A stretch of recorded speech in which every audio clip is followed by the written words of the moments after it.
প্রথম আমি ভিডিও বানাতাম, আশেপাশের লোক অনেকে খারাপ বলতো যখন আমার শাশুড়ি আম্মা বাইরে যেত।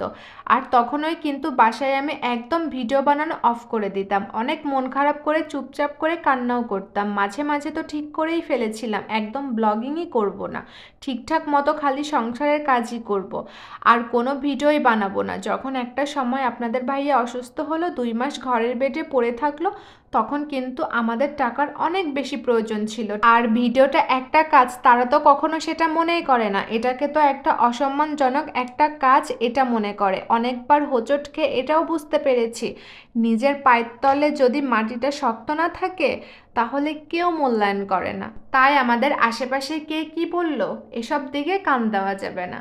তো আজকে গল্প করতে করতে দেখুন আমার রান্নাটা আমি অর্ধেক কমপ্লিট করে ফেলেছি। তো এখানে আমি ফ্রিজে কিছুটা মুরগির মাংস আর পা ছিল, এগুলো দিয়ে আজকে আমি ছোট ছোট আলু পিচ করে রান্নাটা করছি। আপনারা কারা কারা এইভাবে রান্নাটা করে থাকেন? আমার কাছে কিন্তু ভীষণ ভীষণ ভালো লাগে, গলা, পা, ঠ্যাং আর কিছু মাংস মিক্স করে, আর আলুটা ছোট ছোট পিচ হবে।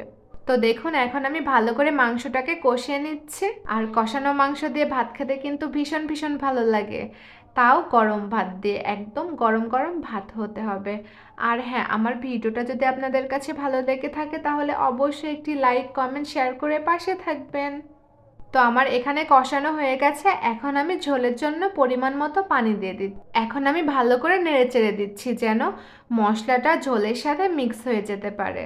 তবে আমার মনে হচ্ছে আরও কিছুটা পানি লাগবে, তবে আমি আরও কিছুটা পানি দিয়ে দিয়েছিলাম। তো এখানে এখন আমি ঢাকনা দিয়ে দিচ্ছি। আর মজার বিষয়টা কি জানেন, আমার মেয়ে ভয়েস দেওয়ার সময় এমন ভ্যাঙায়, মানে কি আর বলবো, ভয়েসই দিতে দেয় না। কিছুক্ষণ পর আমি আবারও ফিরে আসছি। তো দেখুন আমার রান্নাটা কমপ্লিট হয়ে গেছে। এখন আমি কিছুটা ভাজা জিরের গুঁড়ো ছিটিয়ে দিচ্ছি, আর ভাজা জিরের গুঁড়োটা অনেক ভালো লাগে আর স্মেলটা আমার কাছে বেশ ভালো লাগে।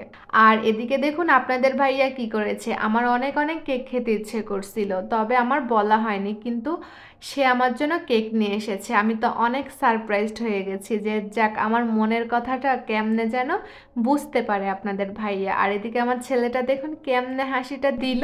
আজকে এ পর্যন্তই, সবাই ভালো থাকবেন, আবার ইনশাল্লাহ পরের ভিডিওতে দেখা হবে।